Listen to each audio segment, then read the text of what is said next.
Покинув типи шамана, черный ястреб оседлал коня и поскакал на холмы. Ему нужно было обдумать все спокойно. Юноша не сдерживал жеребца, и Вахитика, его горячий конь, бежал легко, не ведая усталости и взбираясь все круче и круче по степным холмам, подобно орлу, воспаряющему в поднебесье.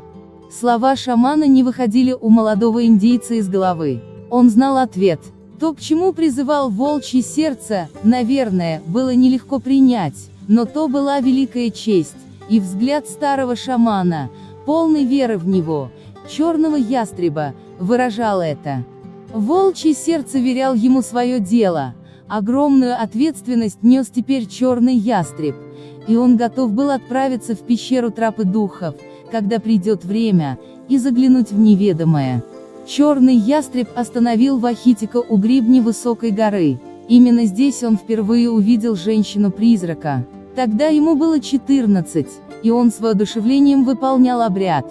В то время он жаждал стать достойным воином. Даже теперь, 11 весен спустя, он ясно помнил тот день. Это был Вациуитиказа-Ви, месяц спелых ягод. Небо казалось прозрачно-голубым, теплый воздух ласкал кожу. Почти обнаженный, юноша стоял на выделанном матерью одеяле из бизоньей шкуры. Руки были подняты к небу, голова откинута назад, он обратил взор к солнцу. 3 ночи и 4 дня он ожидал видения. Он выпускал дым из священной трубки на все 4 стороны света, а также и к Матери Земле, и к Великому Духу в небеса. Но тщетно, ничто не открылось ни глазу, ни слуху юноши. Ослабев от голода, томимый жаждою, он вознес эмоциональную молитву к Вакантанка, умоляя о видении, и прося его, чтобы тот стал его тайным помощником и сопровождал его всю жизнь. Юноша был близок к отчаянию, и в эту самую минуту на него упала тень огромного черного ястреба. Зачарованный, он пристально смотрел на тень, и постепенно весь он был полностью поглощен ею. Теперь юноша обладал и ногами, и крыльями, и волосами, и оперением. Он мог смотреть так далеко, словно имел ястребиные глаза. Время перестало существовать, и юноша ощутил себя парящим в воздухе, скользящим за ветром в синеве. Долго-долго парил он в небесах, а затем, к собственному безмерному удивлению, обнаружил, что теперь он предводитель всех птиц. Он повел за собой воробьев, и соек, и одинокого орла, уводя их от страшных, рвущих когтей стервятника. Глазами ястреба он выискивал безопасное укрытие на севере, подальше от священной земли Лакота. Орел догнал его раньше, чем он отыскал убежище, и не успев удивиться этому, он обнаружил, что тень огромного черного ястреба исчезла, а он остался на горе в одиночестве. Юноша следил за ястребом, пока тот был в пределах видимости, а затем, ослабев настолько, что не мог двигаться, опустился на колени и закрыл глаза. Вот тогда он в первый раз увидел женщину-призрака. Когда он поведал волчьему сердцу о видении, посетившем его на горе, то не стал упоминать о таинственной женщине. Быть может, это был лишь плод его воображения, и это неудивительно, после всего, что ему пришлось испытать. Старый шаман растолковал видение. Его первая часть означала, что мальчику предстоит стать сильным и мудрым, подобно огромному черному ястребу. Эта сила будет неотделима от него на всем жизненном пути во славу Лакота. «А что скажешь о второй части?» – спросил молодой воин.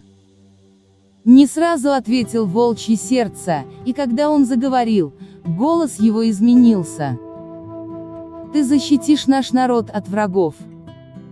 Я слышу сомнение в твоем голосе», – промолвил юноша. Волчье сердце кивнул.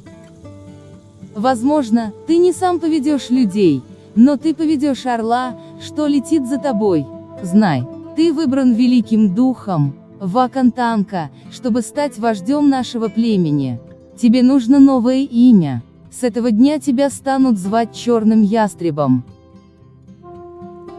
Ему было уже 20 лет, когда он снова увидел женщину-призрака. Это вновь было летом, во время Виваньянг-Васипи, танца солнца. Привязанный дважды к жертвенному столбу сыромятными ремнями, впивавшимися в грудь при каждом движении, он плясал вокруг столба, принося в жертву кровь и страдания на алтарь Вакантанка, прося благословения у духов-покровителей Лакота, для себя и своего народа на грядущий год. Обратив глаза к солнцу, он разрывал кожу, сжав зубы и сдерживая крик, переполнявший грудь. С последним мощным рывком кожа его лопнула, и танец солнца вокруг жертвенного столба был закончен. Черный ястреб покачнулся и опустился на землю, грудь его обогрелась кровью. И вот, когда он лежал там, закрыв глаза от нестерпимой боли, женщина-призрак появилась вновь.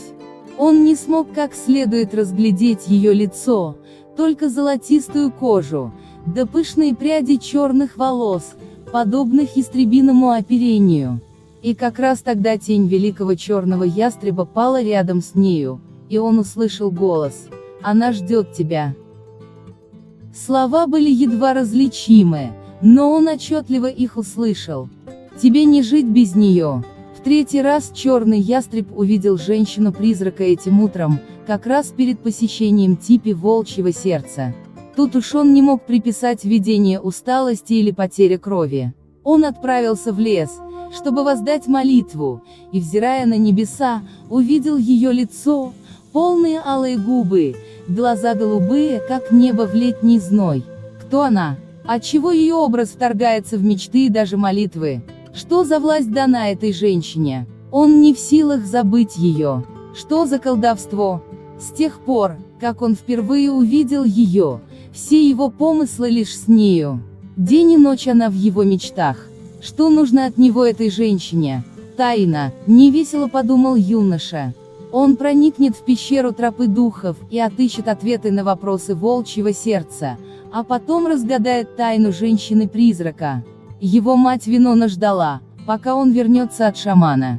Взглянув на нее, он снова подумал, что она как будто не старела с годами, а наоборот, становилась краше. Ястреб улыбнулся ей, сел и принял предложенную чашу. «Ты снова видел женщину», — сказала она скорее утвердительно, чем вопросительно. «Да, а не мог бы волчье сердце объяснить, что же это означает?» Черный ястреб отставил чашу. «Мы не говорили о ней. Он желает, чтобы я пошел в пещеру тропы духов». Винона взглянула на сына и непроизвольно зажала рот рукой, скрывая возглас изумления. Она была страшно взволнована. Черный ястреб улыбнулся матери. Он хочет, чтобы молодые глаза и ноги заменили его глаза и ноги, ослабевшие за столько десятилетий. Винона покачала головой. «Хия. Нет, я должен сделать это». «Хия», — повторила мать. «Нет, как же мне быть?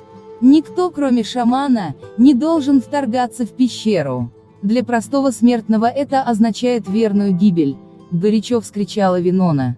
«Раз волчье сердце потерял свою силу, значит время найти ему замену. Его сила не утеряна, а сердце и разум по-прежнему сильны. Лишь глаза и ноги ослабели». Черный ястреб остановил на матери долгий взгляд. «Я стану новым шаманом». «Неужто волчье сердце принял решение?» «Да». Винона взглянула на сына и тут же улыбнулась. В глазах светилась гордость. Неплохо иметь шамана в собственном типе. Юноша глубоко задумался. Чтобы стать Виказа Вакан, или шаманом, надо многое знать. Это огромная ответственность. Шаман должен уметь растолковывать вещи, сны и видения, разрешать споры, хорошо знать всех духов-покровителей Лакота. Вакантанка, великий дух, ему было подвластно все вокруг, 4 духа подчинялись ему: Ви, солнечный дух, правящий миром; Скен, небесный дух, источник силы; Мака, дух земли, мать всего живого; и Ниан, дух скал, защитник дома и семьи. А Скену, кроме того, были подвластны души умерших. Молодой воин глубоко вздохнул. Волчье сердце многому его научил, и юноша испытывал гордость. Ведь старый шаман считал, что он, черный ястреб, достоин этой чести. Ах, но была еще женщина-призрак, что совсем заполонила собою его душу. Когда я вернусь из пещеры, то попрошу волчье сердце рассказать о женщине-призраке, и тут же заметил, облекая свои мысли в слова: она волнует меня, Инна, мама. Я непременно узнаю, чего она хочет от меня. Винона крепко сжала его руку, покачав головой. Священные пещеры женщины-призраки. Ах, забудь эту Васекун Винума, белую женщину, что вторглась в твою душу. Тебе пора взять в типе женщину нашего племени. Черный ястреб глубоко вздохнул, мать была права. Давно пора взять жену в типе. Но никто из девушек Лакоты не был ему по сердцу. Среди них были красавицы. Многие зазывно смотрели на него. Все они могли стать чудесными женами и прекрасными матерями. Но они не взволновали его кровь. Но никто из девушек Лакоты не был ему по сердцу. Среди них были красавицы. Ни одна не заставила трепетно забиться его сердце, и он оставался одиноким, сторонясь любви. У него были воинские заслуги, ему было ниспослано видение свыше, он выдержал боль танца солнца и получил награду в виде Ку. Но так и не нашел достойной женщины. Возможно, ему суждено томиться в одиночестве и жить, словно человеку, лишенному пола. Хиёка. Черный ястреб покачал головой в раздумья. Будучи воином, он закалил себя в битвах, на его счету было больше побед, чем у кого-либо другого. И ему-то не иметь подруги. Ему суждено жить в одиночестве. Горькая усмешка искривила рот. Быть может, мать права, и пришло время жениться. Но прежде он должен пройти тропою духов.